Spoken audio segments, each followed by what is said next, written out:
Queria convidar você a abrir sua Bíblia no Evangelho de Mateus, capítulo 5. E enquanto você abre sua Bíblia, eu queria só reforçar um aviso. Provavelmente você deva ter recebido nos grupos de WhatsApp da igreja durante a semana. Então, quarta-feira que vem, agora, dessa semana, a gente vai estar realizando às 7h30 da noite, 19h30, a sessão ordinária da igreja. Então, você que é membro, você que é líder da igreja, é fundamental que você esteja presente. Vai ser online, então vai ser disponibilizado o link, você vai poder acessar para que a gente possa estar alinhando e apresentando também a prestação de conta da igreja. Então, você que é membro da Igreja Batista Zona Sul, é importante demais que você esteja presente quarta-feira, 19h30. Vamos abrir nossa Bíblia lá no Evangelho de Mateus, capítulo 5, versos do 10 ao 12. E hoje a gente vai encerrar a série de mensagens, O Caminho da Felicidade, uma série que tem sido extremamente desafiadora, mas também de alinhamento para o nosso coração, no que diz respeito ao que é ser satisfeito no Senhor e compreendermos que a nossa felicidade não está naquilo que nós vemos, naquilo que nós imaginamos, nem naquilo que nós pegamos, mas que ela está em Jesus. E é no Sermão do Monte, durante as bem-aventuranças, que Jesus vai realinhando, construindo essa ideia, essa perspectiva de felicidade alicerçada nele. Evangelho de Mateus, capítulo 5, verso 10 ao 12 diz: Bem-aventurados perseguidos por causa da justiça, pois deles é o reino dos céus. Bem-aventurados serão vocês quando por minha causa os insultarem, perseguirem e levarem todo tipo de calúnia contra vocês. Alegrem-se e regozijem-se, porque grande é a recompensa de vocês nos céus, pois da mesma forma perseguiram os profetas que viveram antes de vocês. Eu queria ler também na versão do Eugene Peterson. Ele vai dizer: e isso não é tudo. Considerem-se abençoados sempre que forem agredidos, expulsos ou caluniados para me desacreditar. Isso significa que a verdade está perto de vocês o suficiente para os consolar. Consolo que os outros não têm. Alegrem-se quando isso acontecer. Comemorem, porque ainda que eles não gostem disso, eu gosto. E os céus aplaudem, pois sabem que vocês estão em boa companhia. Meus profetas e minhas testemunhas sempre enfrentaram essa mesma dificuldade. Pai bendito, nós te agradecemos, Senhor, pela tua presença em nossas vidas. E nós queremos, Pai, te rogar que o teu Espírito que habita em nós, ele prepare os nossos corações, amplie as fronteiras da nossa mente, para que possamos entender aquilo que só pode ser entendido pela graça. Que possamos ter um coração fértil, para que a palavra do Evangelho seja plantada, germinada e frutificada em nós. Em nome de Jesus, amém. Chegamos hoje nas duas últimas bem-aventuranças, e não é à toa que Jesus coloca a questão do sofrimento, da calúnia e da difamação, por último, dentro da construção das bem-aventuranças. De fato, é um paradoxo muito grande, é algo que vai lá no limite da nossa capacidade de entender como que Jesus pega a multidão e diz: olha, bem-aventurados, felizes, satisfeitos são vocês quando forem perseguidos. Naturalmente, isso não é de hoje, a nossa construção de felicidade, ela está muito alicerçada numa vida pacificada, numa vida sem muitas intercorrências. E Jesus vem no Sermão do Monte, nesse início do sermão com as bem-aventuranças, Jesus vem quebrando alguns paradigmas que já existiam, e para nós que somos do Ocidente, na nossa cultura hoje, são paradigmas ainda maiores de compreender uma perspectiva de que nós somos e podemos ser felizes em Cristo, mesmo em meio a uma perseguição, mesmo sendo caluniados, difamados, e talvez essa realidade que Jesus traga para nós que não vivemos numa realidade de perseguição física ou de uma perseguição imposta por governo humano, talvez para nós seja um pouco mais difícil de entender, mas nós vamos caminhar no texto e perceber que existem outras formas de expressão da perseguição ao povo de Deus e de como esse é um aspecto que é profundamente trabalhado em todas as Escrituras. Jesus vai e coloca isso por último, dando aqui a ideia de que você vai construindo um caráter de vida cristão por meio de todas as bem-aventuranças que foram ditas antes, os pacificadores, os mansos, os que choram, os que têm fome e sede da justiça, os que são pobres de espírito. A consequência natural desse estilo de vida é causarmos no mundo uma repulsa, é causarmos no mundo que é dominado pelo pecado um sentimento de inadequação, a tal ponto que a resposta que esse mundo nos dá é de não aceitação, e com isso vêm as perseguições. E aí a gente vai percebendo como ao longo do Novo Testamento esse é um assunto que é muito batido. Jesus fala isso no Sermão do Monte, o apóstolo João vai falar sobre isso, o apóstolo Paulo vai falar sobre isso. A nossa igreja, em vários momentos, falamos sobre isso, mas com o aspecto de que, olha, crente sofre, nós não vivemos numa bolha, e essa é a ideia que Jesus traz, que embora estando nele, embora sendo nova criatura, a nossa vida, enquanto peregrinos nesse tempo, ela envolve perseguição e ela envolve sofrimento. Obviamente que não é a ideia de Jesus dizer que a vida do cristão se resume a isso, mas que invariavelmente, em algum momento da nossa caminhada de discipulado, nós seremos perseguidos, e isso é uma necessidade que aconteça, porque é um distintivo do cristão.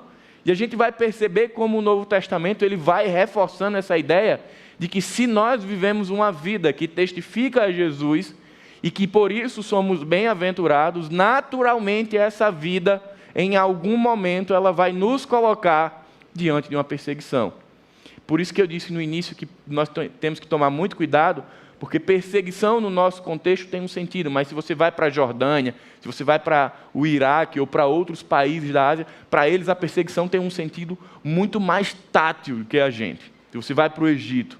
Mas nós vamos tomar esses devidos cuidados para que possamos entender essa teologia bíblica da perseguição e de como nós podemos sim, de fato, ser felizes e satisfeitos em Deus no meio a tudo isso.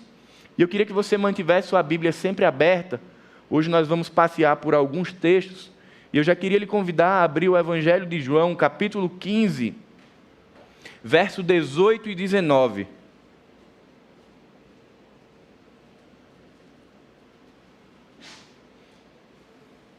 Evangelho de João, capítulo 15, verso 18 e 19 diz: Se o mundo vos odeia, sabei primeiro que do que a vós outros me odiou a mim. Se vós fosseis do mundo, o mundo amaria o que era seu. Como todavia não sois do mundo, pelo contrário, dele vos escolhi, por isso o mundo vos odeia. Jesus está ensinando isso para que fique muito claro na cabeça dos discípulos que não vai existir a possibilidade de uma amizade entre luz e trevas. E aí Jesus não está falando sobre uma vida em sociedade, tá? Ele não está querendo dizer que não vai ser possível que vivamos juntos, não é isso. Ele está falando que no que diz respeito à perspectiva de vida, ética, posicionamento, isso não vai ser convergente. Isso não vai encaixar, porque nós temos princípios que nos levam a uma conduta totalmente contrária. E se Jesus foi odiado pelo mundo, pela mensagem que ele levava, e nós somos embaixadores de Cristo e também levamos essa mensagem, assim como o mestre foi perseguido, o que vai acontecer ao servo é ser perseguido também, desde que estejamos vivendo uma vida de acordo com aquilo que Jesus nos ensina. Aspectos como perseguição, calúnia, difamação, rejeição, eles só atestam que nós estamos vivendo uma vida que é contrária ao que o mundo quer. Mas talvez a gente precise ter aqui muito cuidado, porque tem muito crente que às vezes ele é xiita e chato, e aí ele é rejeitado pelo mundo, não por Jesus, mas porque ele é insuportável. E nas bem-aventuranças, o que Jesus vai dizer é: bem-aventurados os perseguidos por causa da justiça. A perseguição que recai sobre o discípulo não é pela natureza do discípulo, não é por quem eu sou, é por Jesus manifesto em mim. Então isso é algo que a gente já de início precisamos ter muito cuidado, Porque às vezes as pessoas não querem contato com um discípulo de Jesus, não é por causa da justiça que está sendo falado nas bem-aventuranças, não é por causa do reino de Deus que está sendo manifesto nas atitudes deles, é porque o camarada é chato. E aí ninguém quer contato, e não é disso que Jesus está falando. Então, o fato de ser perseguido por ser perseguido não atesta que você está sendo um bom discípulo. Agora, o fato de ser perseguido pela presença de Jesus, pela justiça de Cristo, manifesta através de nós, isso sim, de fato, é um distintivo. O fato de sermos pessoas que choram pelo pecado, de sermos pessoas pobres de espírito, de sermos pessoas que buscam a Deus, que têm fome da justiça de Deus, isso naturalmente vai criar no mundo uma rejeição, porque não é esse o sentido que o mundo caminha. Então, quando nós pensamos numa perspectiva de evangelho, ele é um contrafluxo ao que o mundo faz. É nadar contra a correnteza. Enquanto a maioria da população está envolta em corrupção, em desonestidade e uma série de outras coisas, o discípulo de Jesus ele está o tempo inteiro buscando viver fora dessa atmosfera. E aí essa perseguição ela vai se apresentando de algumas formas que não necessariamente é uma perseguição imposta pelo governo, como Nero fez, mas é aquela piadinha que vai sair, você quer ser diferente de todo mundo. Porque você quer ser melhor do que todo mundo, porque você é santo. E a gente vai percebendo que quando a gente tem uma vida que testifica Jesus, isso vai criando alguns problemas. Certamente que você conhece pessoas que quando decidiram entregar sua vida a Jesus, foram rejeitadas na sua família. Pessoas que passaram a ser excluídas em seus trabalhos. Então, a forma que a perseguição se apresenta hoje, ela não é a mesma que aconteceu no tempo que Jesus está falando, no primeiro século da igreja primitiva, mas ela ainda é real. A perseguição ela não é uma condição da nossa fé, mas uma consequência da nossa fé. Muitas pessoas, às vezes, cometem esse erro de achar que precisa que seja rejeitada pelo mundo, que pessoas tenham problemas com elas para que isso testifique a fé delas. Na verdade, não é isso que Jesus está dizendo. O que ele está dizendo é que, ao contrário, essa perseguição, essa calúnia, essa difamação, essa rejeição, ela vai acontecer justamente pelo fato de que você vive uma vida pela fé em Jesus, e isso vai inevitavelmente te levar para um contexto de ser rejeitado ou de ser perseguido, das pessoas falarem mal de vocês. Então isso aqui é uma consequência da nossa vida com Jesus. Jesus, quando nós lemos os evangelhos sinóticos, é muito claro o contexto sempre constante na vida de Jesus de ser perseguido, de ser maltratado, destratado, ser gerado descrédito sobre o ministério dele, tentar se gerar descrédito, até que chegue o momento ali dos 3 últimos anos, dos 30 aos 33 anos, onde tem aqui a apoteose do ministério de Jesus com a crucificação. E Jesus ensina que o que aconteceu a ele acontecerá também aos que os seguem. Então não tem jeito, por mais que o mundo diga que dá para viver uma vida numa bolha absoluta, se nós servimos a Cristo, em algum momento, esse aspecto da bem-aventurança, ele vai nos atravessar. E aí é muito bom porque Jesus o tempo inteiro, e se você gosta de ler a Bíblia, você vai perceber que o tempo inteiro Jesus nos alerta e nos adverte sobre o fato de que isso vai acontecer. Então, não é uma surpresa na caminhada do discípulo, mas é um privilégio nisso. E é muito bom quando nós começamos a caminhada no Evangelho, ou quando em algum momento nós somos realinhados a isso, porque isso vai nos tirando da falsa expectativa do mundo, de que ser feliz é ter a ausência de problemas. E o que Jesus está dizendo é que ser feliz é uma possibilidade em meio aos problemas. Porque o que as bem-aventuranças fazem é nos conduzir para uma forma de enxergar o mundo por meio da lente da graça, onde eu não vejo só aqui e agora, mas eu vejo aquilo que o tempo inteiro Jesus está dizendo: bem-aventurados porque herdarão o reino dos céus, bem-aventurados porque verão a Deus. Então o tempo inteiro Jesus está dizendo, olha, é uma situação contrária à cultura de felicidade do mundo, mas existe uma herança que está reservada para esses que vivem dessa forma. É uma quebra dessa expectativa de felicidade furada que o mundo oferece. E quantas vezes a gente não acaba sendo, de alguma forma, marcado por essa expectativa de felicidade furada. E aí a gente se percebe triste porque alguma coisa aconteceu, e isso é natural. A gente vai ficar triste porque algumas coisas que planejamos não deram certo, ou porque algumas falas foram ditas sobre nós, é natural, a gente vai ficar triste. Mas o que Jesus nos ensina por meio dessas bem-aventuranças é de o tempo inteiro fazermos o caminho de volta para esse texto e percebermos, poxa, não, isso daqui já estava previsto no caminho. Eu já sabia que o caminho de seguir a Jesus não seria fácil, mas que bom, porque isso forja o caráter de Cristo em mim.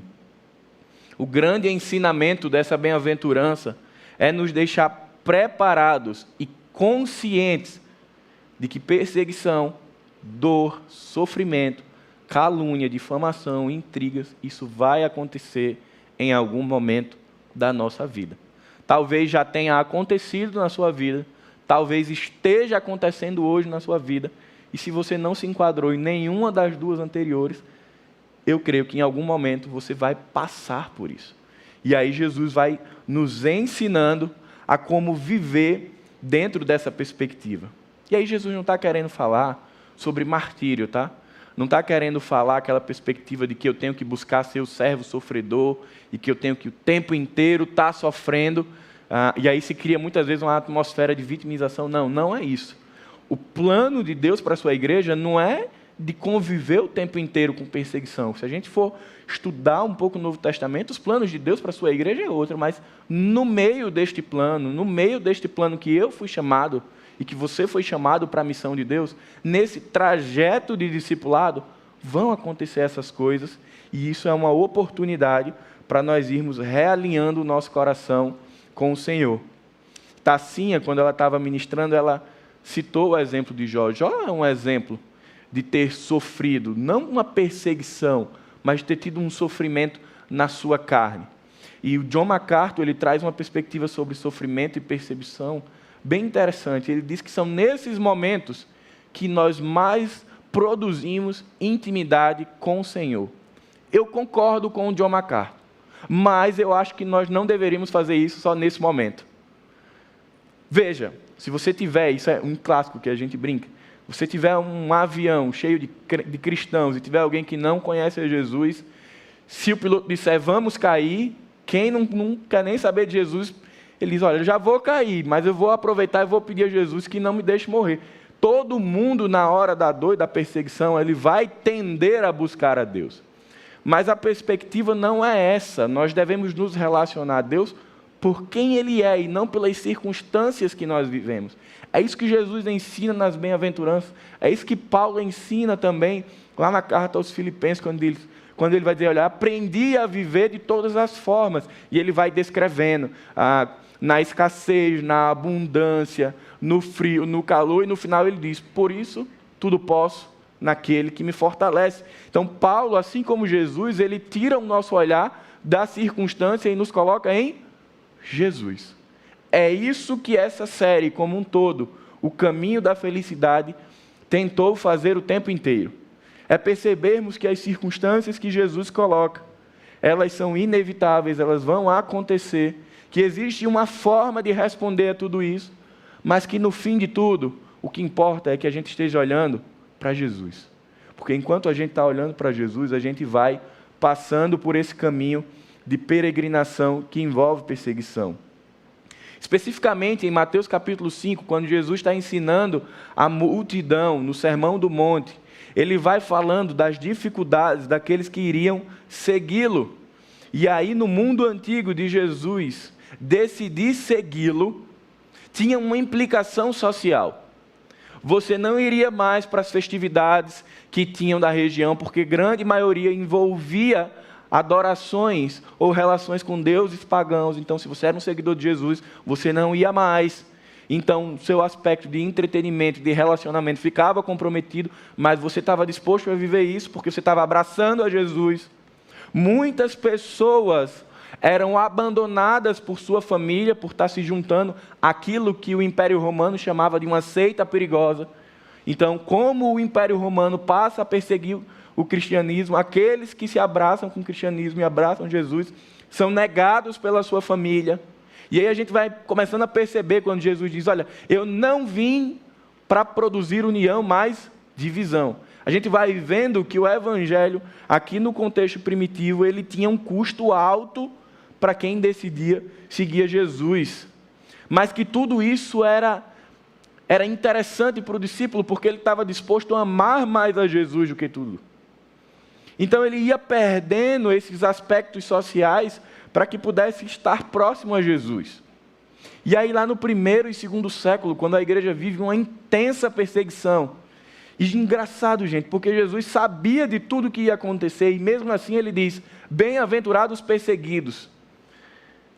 A igreja passa por um momento extremamente cruel, que talvez você já tenha lido ou ouvido falar, quando Nero persegue a igreja. E aqueles que testificavam sua vida em Jesus eram jogados aos leões. Os leões eram mantidos alguns dias sem comer, para que estivessem ali sedentos. E fazia o quê? Jogava os cristãos no Coliseu e o povo ia assistir o massacre. Nero, achando pouco, ele pegava aquelas pessoas que testificavam sua fé, os colocava em estacas e colocava para iluminar a via pública. Não achando pouco, ele pegava outros e colocava para iluminar o seu jardim. E quando a gente vai ler um pouco sobre a história, os historiadores vão dizer que eles morriam, mas dizendo, eu não abandono a Jesus. Essa é a perseguição do contexto imediato que Jesus está falando. Essa é a perseguição que sobreveio sobre a igreja lá no 1º e no 2º século. Uma cruel perseguição. Isso acontece hoje ainda? Acontece de outras formas. Se você for olhar alguns países, como Coreia do Norte, como Egito, como Jordânia, você vai ver que a perseguição ainda ela é física, ela ainda é imposta pelo governo. São países onde a gente tem de 1 a 3% da população cristã, e que dizer que segue a Jesus é dizer, eu estou disposto a viver uma vida de perseguição. Mas quando a gente olha para esses exemplos, e pensa, poxa, mas Jesus permitiu tudo isso, como que o Senhor permitiu que tudo isso acontecesse? Sabe por quê, irmãos? Para que hoje, Paulo, 2021, que vive num país livre, num país laico, que pode professar a sua fé e que às vezes desmorona com tão pouca coisa, eu possa olhar para alguns mártires da fé e dizer, caramba, o Senhor os sustentou até mesmo no ponto dele entregar a própria vida. Até mesmo quando eles estavam ali para ser queimados ou devorados, o Senhor os sustentou. Esse testemunho de lealdade que alguns mártires que a Bíblia traz, ou alguns mártires que a igreja, a história da igreja traz, eles servem de um memorial para nós lembrarmos que Cristo é presente em nossas vidas. E que aquelas pessoas, mesmo num contexto totalmente diferente do nosso, elas foram bem-aventuradas. E se eles foram, nós também podemos ser. Existem 3 lições que nós podemos tirar sobre viver o Evangelho sendo perseguido ou sendo caluniado. Primeira lição, uma vida justa em Cristo produz rejeição e perseguição. Isso é uma condição que o Evangelho nos traz. Se eu vivo a perspectiva dos céus aqui na terra, o mundo não vai me aceitar, eu vou ser inadequado e, portanto, eu vou ser rejeitado por ele. E aí, em algum momento, eu vou passar por perseguição. E quem são esses que são perseguidos pelo mundo? Quem são esses que Jesus diz que são odiados pelo mundo? São todos aqueles que são filhos de Deus. São todos aqueles que testemunham que foram salvos pela graça. São todos aqueles que dizem, olha, eu não sou mais o mesmo homem, porque eu passei por um novo nascimento, e hoje eu já não vivo a mesma vida na carne, mas vivo pela fé no Filho de Deus. Essas pessoas são perseguidas pelo mundo. 1 Timóteo, capítulo 3, verso 12, vai dizer, de fato, todas as pessoas que almejam viver piedosamente em Cristo Jesus serão perseguidas. O apóstolo Paulo está ensinando a Timóteo que é uma consequência natural, que viver piedosamente, que viver a partir de Cristo, gere perseguição. João, capítulo 15, verso 20, vai dizer, recordai-vos das palavras que eu vos disse, nenhum escravo é maior do que o seu senhor. Se me perseguiram, também vos perseguirão.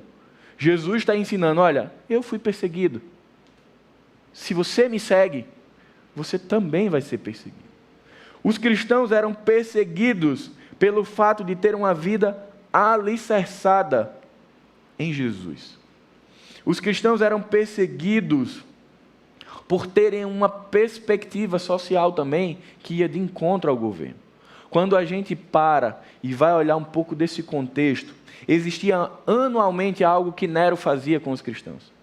Você poderia ter sua religião, mas uma vez ao ano passava-se uma estátua de Nero em todas as regiões, e todas as pessoas que tinham uma outra perspectiva religiosa, porque aqui Nero era entendido como um deus, eles tinham que queimar um pingo de incenso como reconhecimento da divindade de Nero, e aí eles recebiam um certificado que era chamado de libelos, e aí eles estavam autorizados a terem as suas práticas de culto, desde que isso não perturbasse a ordem social. Mas para que eles tivessem essa liberação, eles precisavam reconhecer Nero pelo menos uma vez por ano como Deus. E graças a Deus que os cristãos que viveram esse contexto, eles não entravam nessa onda. Eles não entravam não, vamos lá, a gente pinga aqui um incenso rapidinho, pega a nossa carta e vamos embora. Eles eram contrários. E por serem contrários ao que era a expectativa do Império Romano, eles eram perseguidos. O fato é que perseguição cristã, meus irmãos, seja de qualquer que seja a forma que ela se apresenta em nossas vidas, ela sempre vai acontecer quando nós levamos uma vida séria com Jesus e quando nós temos Jesus como uma realidade. E aí eu fiquei muito pensativo enquanto preparava essa mensagem, porque eu fiquei me perguntando, Senhor, mas será que eu já sofri alguma coisa? Por que será que às vezes, em alguns contextos, não sofremos esta perseguição que a palavra diz que vai acontecer e que vem acontecendo ao longo dos séculos? E eu fiquei muito preocupado, porque eu entendi que sim, ela vai acontecer em algum momento, enquanto eu estou levando o Evangelho a sério, enquanto eu estou testificando Jesus, e Jesus me torna inadequado para o mundo. E aí a pergunta que eu me fiz é, será que eu não estou passando por isso porque eu não estou testificando Jesus? Porque Jesus não promete essa vida de calmaria. Em algum momento eu preciso que o mundo jogue em mim um senso de inadequação, porque eu estou mostrando Jesus e ele não é aceito. E eu fiquei muito preocupado. Porque, de certa forma, era confortável pensar e ler muitas vezes a ideia do evangelho relacionado com a cultura, e nós fizemos isso aqui muitas vezes, do evangelho se relacionando com a cultura, e isso é importantíssimo, mas temos que tomar cuidado para que o evangelho não seja engolido pela cultura a tal ponto de que ele seja abraçado pela cultura, porque é o inverso.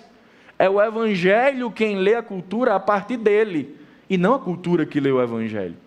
E por mais que algumas coisas da cultura e do contexto a gente leia e faça muito sentido, vai ter momento que a cultura não vai expressar a graça de Deus. A gente tem músicas, a gente tem poesia, a gente tem uma série de expressões artísticas que não são produzidas em ambiente eclesiástico, nem evangélico, e que são bênção de Deus, mas tem muita coisa que não é. E que assim como nós, enquanto igreja, dizemos ok para isso, para essa música, se você pega um Alceu Valença e vai escutar, vai ter coisa que a gente vai precisar dizer, olha, isso daqui o evangelho não testifica. Então, o mesmo cristão que diz isso aqui é adequado, e mesmo pela lente do evangelho isso é bênção, é o mesmo discípulo que precisa dizer, olha, isso daqui que está ensinado, isso daqui que está sendo dito nas escolas, eu não compactuo disso. E aí é quando a gente se posiciona, que aí a gente não é aceito. Porque enquanto nós não nos posicionamos a partir do evangelho, não existe calúnia, não existe difamação, não existe perseguição. Agora, você quer ver isso aparecer? Está todo mundo falando sobre uma questão ideológica, você diz, olha, eu não penso assim porque Jesus não ensinou assim. Você quer ver todo mundo olhar para você atravessado? É quando está ali um grupo todo falando sobre uma questão e dizendo, não, vamos legalizar determinada coisa. Você diz, olha, para mim não, isso daqui eu não compactuo. Eu estava com vocês até aqui, daqui para frente não dá mais. Porque a fé em Jesus, ela me deixa aqui, daqui para frente eu não caminho mais para vocês. Aí a gente deixa de ser o queridinho. Aí naturalmente começa, estava bom demais para ser verdade. Aí a gente começa a sentir as inadequações.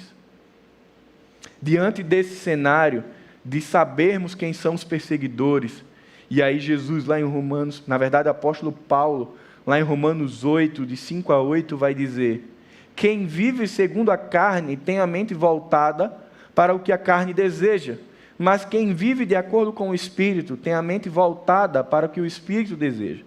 A mentalidade da carne é morte, mas a mentalidade do Espírito é vida e paz.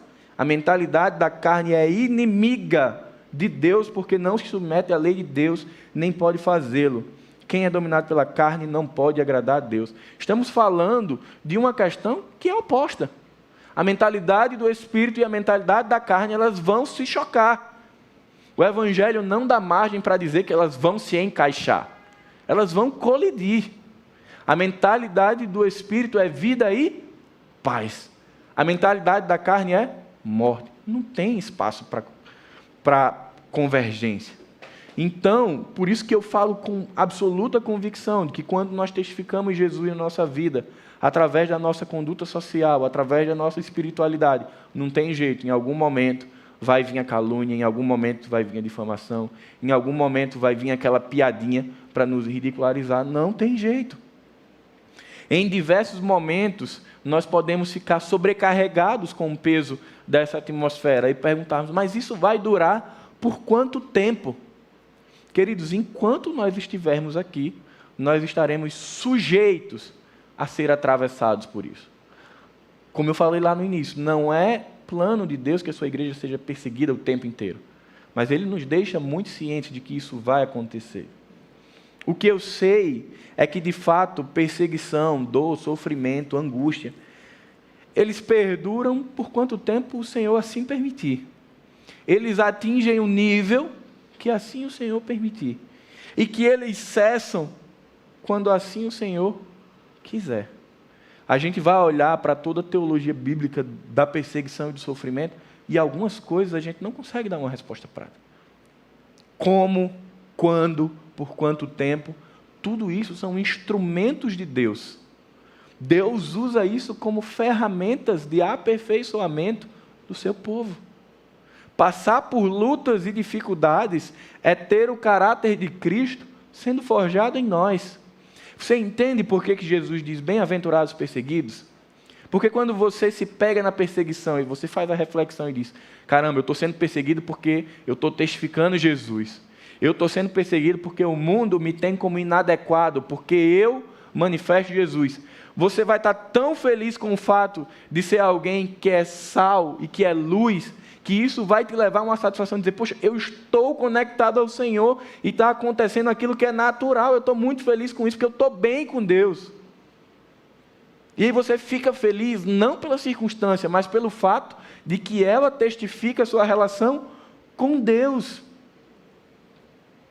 Nos primeiros séculos, no momento que o cristianismo era muito perseguido, ficou o rastro de sangue. Ficou uma caminhada de pessoas que sofreram e que foram mortos. E a história de vida delas ecoa até hoje. A forma como os discípulos de Jesus foram mortos são cruéis e emblemáticas. A forma como eles chegaram ao seu fim, mas testificando que eram de Jesus. E essas histórias, elas ecoam no nosso coração. E elas nos ajudam a viver o Evangelho. Um outro aspecto sobre a perseguição é quais os tipos que podem ocorrer. Será que é realmente só o que aconteceu com Nero? Será que perseguição cristã é só o que acontece lá na janela 10/40 dos países perseguidos? Não. A perseguição ela acontece muitas vezes quando você vai fechar um negócio, você é empresário, e aí a outra parte envolvida ela diz, não, vamos fazer um ajuste aqui de um percentual nesse contrato, que aí eu ganho e você ganha. E aí você, por ser servo em Jesus e testificá-lo, você diz, não, eu não trabalho assim. E aí você perde o contrato. É uma manifestação de ser perseguido por causa de Cristo hoje. Quer ver uma outra forma? É quando você tem amigos de longa data e você os ama, mas você entrega a sua vida a Jesus e você diz, olha, isso daqui eu não posso participar mais com você. E aí de repente você começa a ser escanteado, porque você já não abraça tudo que você abraçava antes. Quer ver uma outra forma? Você está numa relação de namoro, você se converte, e aí você quer viver uma vida para Jesus, sua relação, e a outra pessoa não quer, ela começa a ser o quê? Desmoronada. E aí você com certeza conhece outras formas de manifestar essa situação. Meu primeiro pastor lá em Macaíba, ele entregou a vida a Jesus com 16 anos. Ele já tem 82, 83 anos. E quando ele entregou a vida a Jesus em 16 anos, ele morava como avô, ele tinha perdido os pais, e isso lhe custou a residência. Ele foi morar na rua. Mas graças a Deus que o Senhor pegou uma família que abraçou ele. Custou a moradia. Foi uma expressão de perseguição. Então, sim, nós também vivemos. Só que a nossa perseguição do mundo ocidental, ela é sorrateira. Ela é a do contrato. Ela é a do acesso.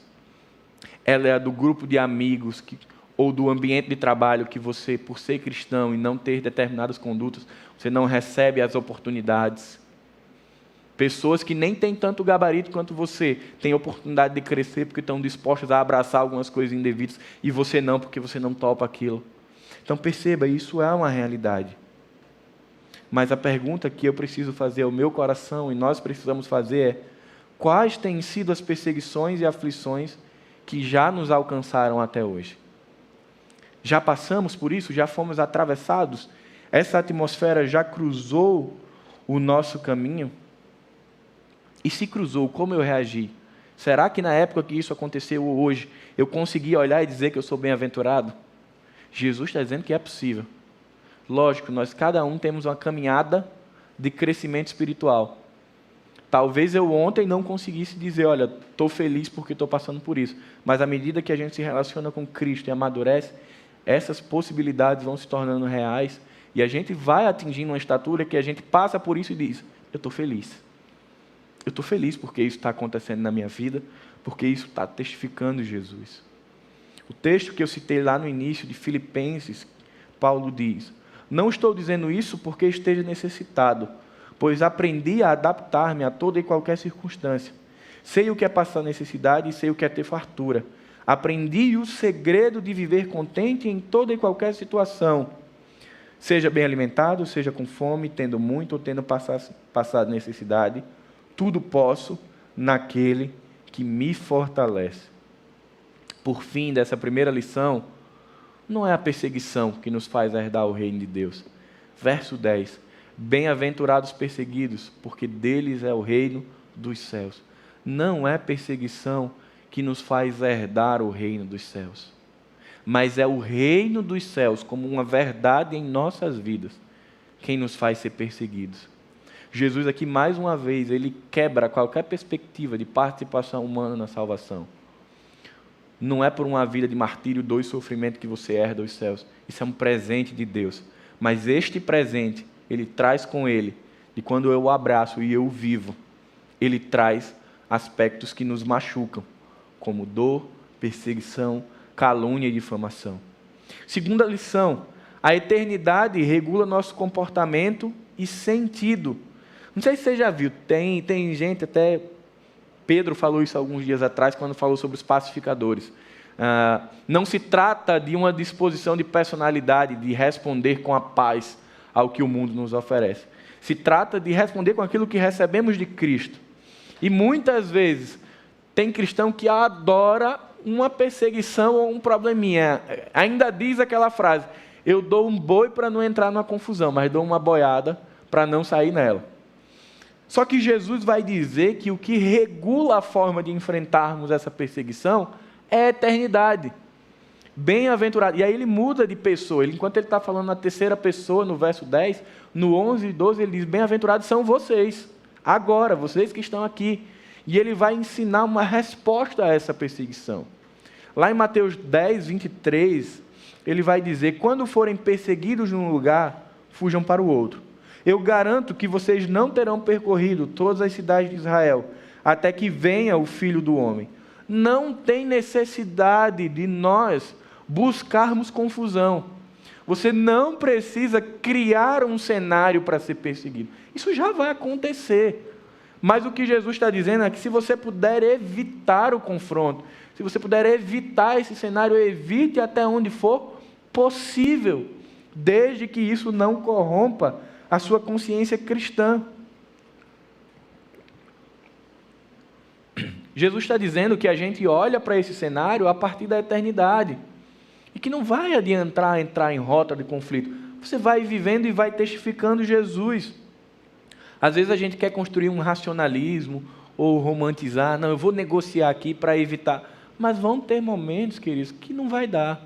Vão ter coisas que com uma boa conversa a gente vai dissipar o problema. Mas vão ter situações onde eu vou precisar me posicionar enquanto filho de Deus, enquanto discípulo de Jesus, e não vai ter jeito, não vai ter consenso. As pessoas vão bater de encontro. Mas se você puder, evita, vá para outro lugar. Lembra, bem-aventurados os pacificadores. Então perceba como Jesus vai construindo para mostrar que tudo isso é possível, de ser feliz nesse cenário, quando você já vive as outras bem-aventuranças. Então você entra numa perseguição, quer dizer, você é afligido por ela, mas você não entra em rota de guerra. Não existe guerra santa. Jesus nos chama para outro combate. É um combate que é espiritual e que isso acontece, você é guerreiro de Jesus, quando você fala de Jesus. Mas não quando você briga com alguém, a tal ponto de que aquela pessoa nunca mais quer olhar na sua cara. Não é essa a perspectiva do Evangelho. João capítulo 15, verso 20 vai dizer: lembrem-se das palavras que eu lhes disse, nenhum escravo é maior do que o seu senhor.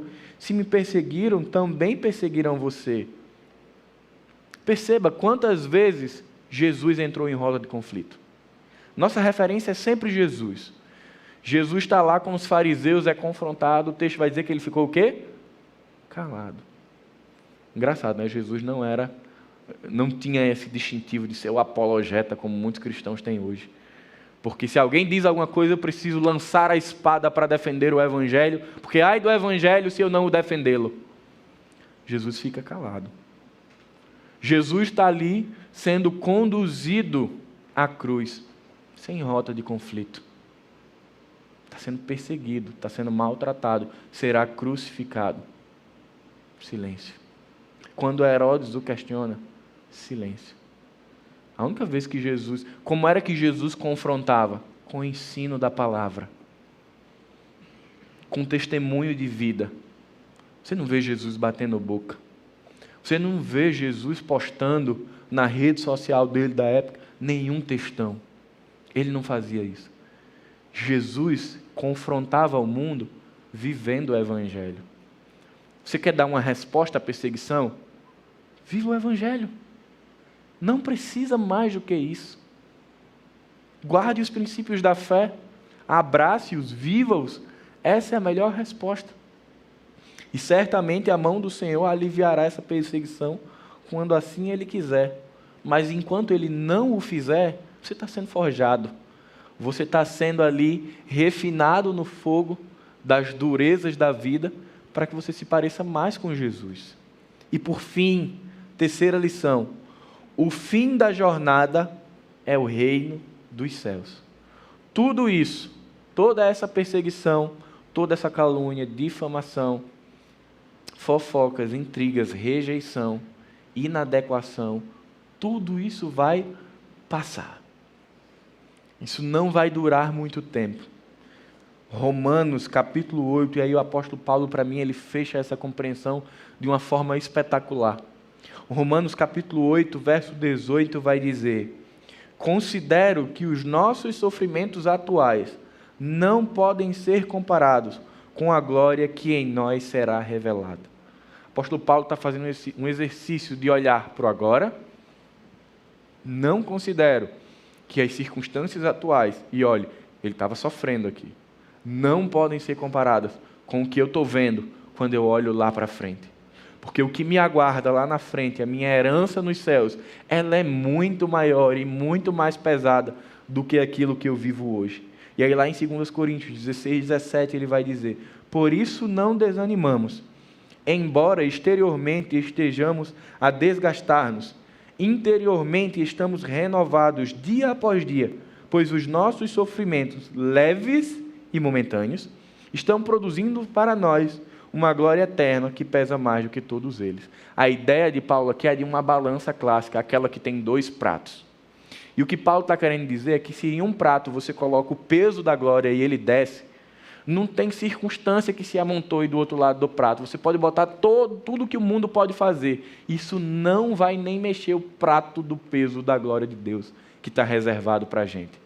E aí é quando ele faz essa comparação entre o peso da glória e a circunstância, que ele diz, olha, não dá para comparar. Não dá para comparar porque o peso da glória é muito maior. E é por isso que ele vai dizer em Filipenses, tudo posso naquele que me fortalece. Porque ele está olhando para o peso da glória. Lógico que Paulo sofria, lógico que Paulo ficava triste, lógico que Paulo ficava decepcionado, mas o coração dele se mantinha firme na herança que já estava garantida.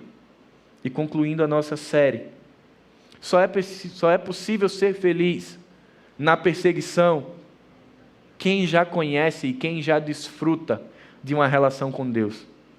A perseguição, ela produz satisfação em Cristo, mas ela só produz satisfação em Cristo quando ela é gerada por causa de Cristo. Ao sermos caluniados e difamados por causa de Cristo, atestamos que estamos em Cristo e somos contados semelhante aos profetas que também sofreram. E eu queria encerrar com uma poesia de uma missionária inglesa chamada M. Carmichael, missionária inglesa que teve a sua atuação com crianças que eram envolvidas em tráfico humano. Ela vai dizer, nenhuma cicatriz, nenhuma escondida cicatriz no pé, ou ao lado, ou nas mãos. Ouço falar que tu és poderoso na terra. Ouço os homens saudarem tua brilhante estrela que se ergue. Nenhuma cicatriz tens tu? Nenhum ferimento tens tu? Eu, contudo, fui ferido pelos soldados, e exausto, encostaram-me no madeiro para morrer, e rasgado pelas feras e bestas que maquinaram contra mim, desfaleci. Nenhum ferimento tens tu? Nenhuma ferida, nenhuma cicatriz? Contudo, como mestre, o servo deverá ser, e transpassados são os pés dos que me seguem, mas os teus pés estão intactos.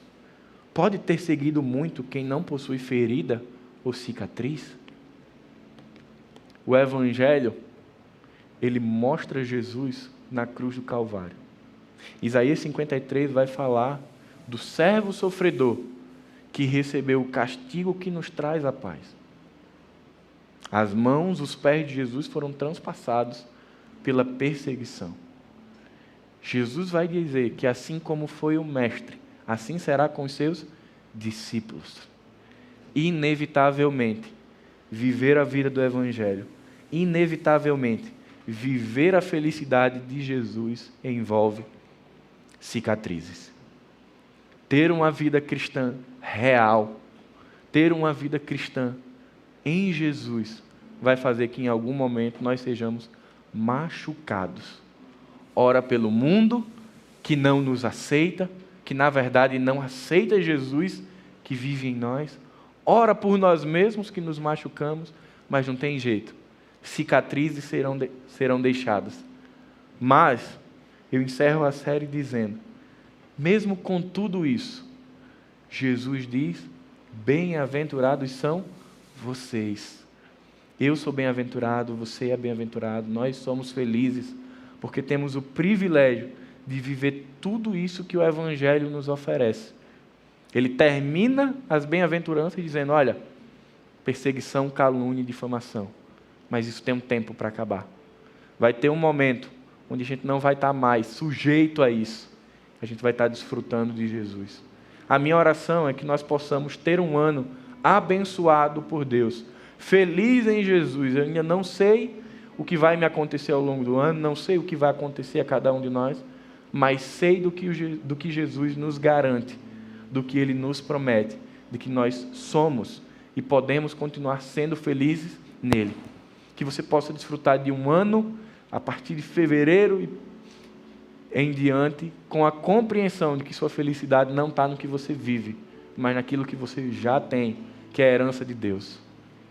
Pai bendito, nós te agradecemos, Senhor, pela oportunidade de sermos ensinados, consolados, exortados, apoiados, curados por meio da tua palavra, Senhor.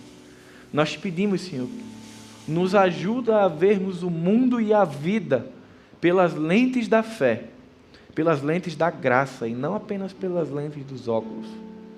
Que possamos perceber que, para além de tudo aquilo que vimos, que percebemos e que tocamos, existe um Deus soberano que cuida de cada detalhe de nossas vidas. E que, para além do aqui, do agora, ou da dor e da perseguição, existe uma herança que é incorruptível, que está reservada para cada um de nós. E que em breve, Maranata, vem Senhor Jesus, nós estaremos contigo, Pai, desfrutando de todo o cuidado, de toda a possibilidade de conhecê-lo em toda a eternidade. Que o amor de Deus o Pai, que a graça de Jesus e que as consolações do Espírito Santo estejam com cada um de nós, hoje e para sempre. Amém. Amém. Vamos ficar de pé, vamos louvar a Deus, adorando a esse Deus poderoso. Eu queria compartilhar rapidinho com vocês, só um minutinho, uma experiência que eu vivi essa semana com essa música que nós vamos cantar. E Deus sabe tudo que a gente precisa, né? Em cada tempo, no tempo certo. E essa canção a gente precisava estudar, é uma canção que eu já conhecia, mas precisávamos estudar para cantá-la hoje. E essa música foi muito forte sobre a coragem de Pedro, né? De andar sobre as águas, de ir ao encontro de Jesus. E eu queria compartilhar aqui em Mateus 14, porque eu escutei essa música a semana inteira. Na verdade, desde a semana anterior. Mas, e ela sempre eu sentia Deus falando comigo através dela, que eu precisava ter coragem de enfrentar e crer como Pedro, né? Mesmo que às vezes a gente fraqueja ali, fraqueja aqui, mas nós precisávamos ter a ousadia de Pedro em algumas circunstâncias da nossa vida. E teve um dia em especial, eu não posso chorar, senão eu não vou cantar. E teve um dia em especial no meio da semana que as adversidades do dia me fizeram esquecer de tudo que eu tinha vivido nessa música durante essas 2 últimas semanas. E uma pessoa chegou para mim e falou assim, uma pessoa que eu não conhecia: posso mandar um vídeo para você no WhatsApp? Eu disse, pode. E ele disse, pronto, então vou mandar. Se você gostar, você assiste e tal, beleza.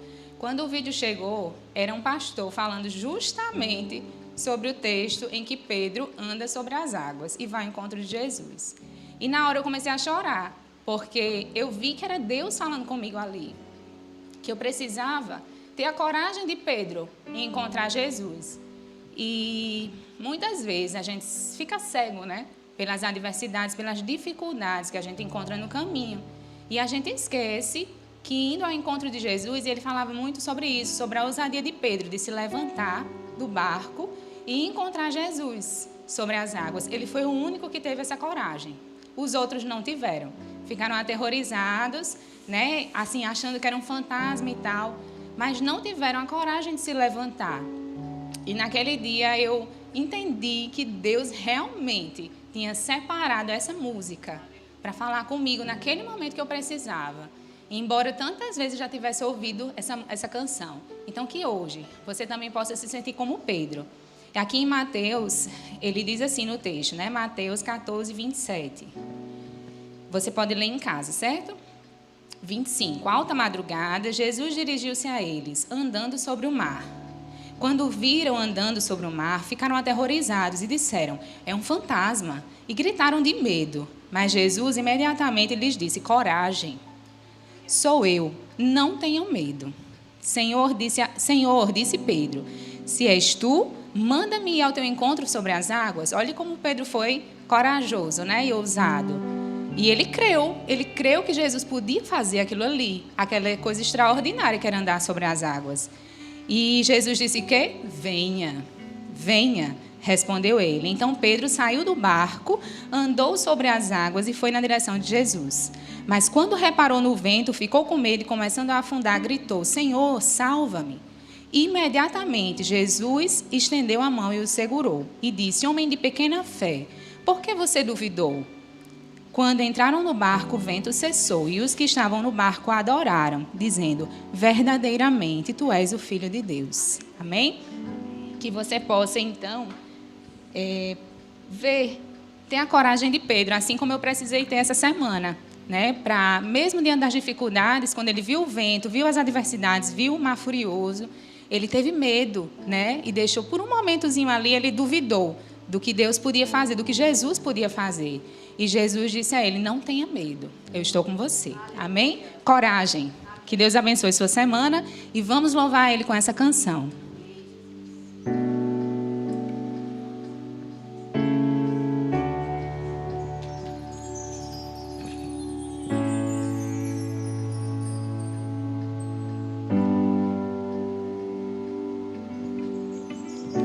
Tua voz me chama sobre as águas, onde os meus pés podem falhar. E ali te encontro num mistério, em meio ao mar, confiarei.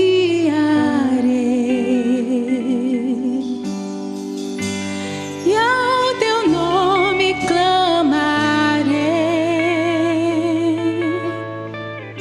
e além das ondas olharei.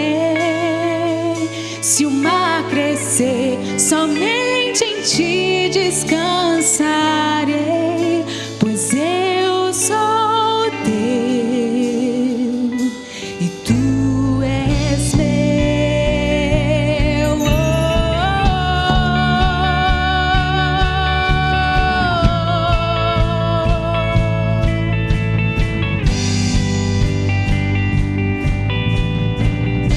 Tua graça cobre os meus temores, tua forte mão me guiará. Se estou cercado pelo medo, tu és fiel, nunca vais falhar. E ao teu nome clamarei, e além das ondas olharei. Se o mar crescer, somente em ti descansarei, pois eu sou teu e tu és meu.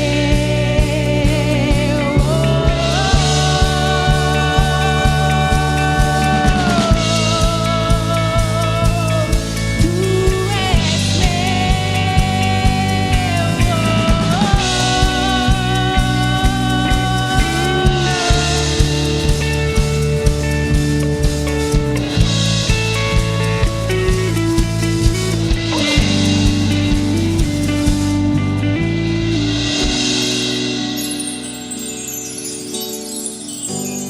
guia-me para que em tudo em ti confie, sobre as águas eu caminhe, por onde quer que chames.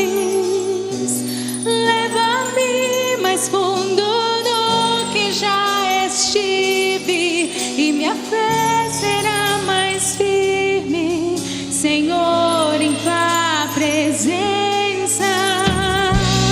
Guia-me para que em tudo em ti confie, sobre as águas eu caminhe, por onde quer que chames. Leva-me mais fundo do que já estive, e minha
ti descansarei, pois eu sou teu e tu és meu. Eu sou teu e tu és meu. Eu sou teu e tu és meu.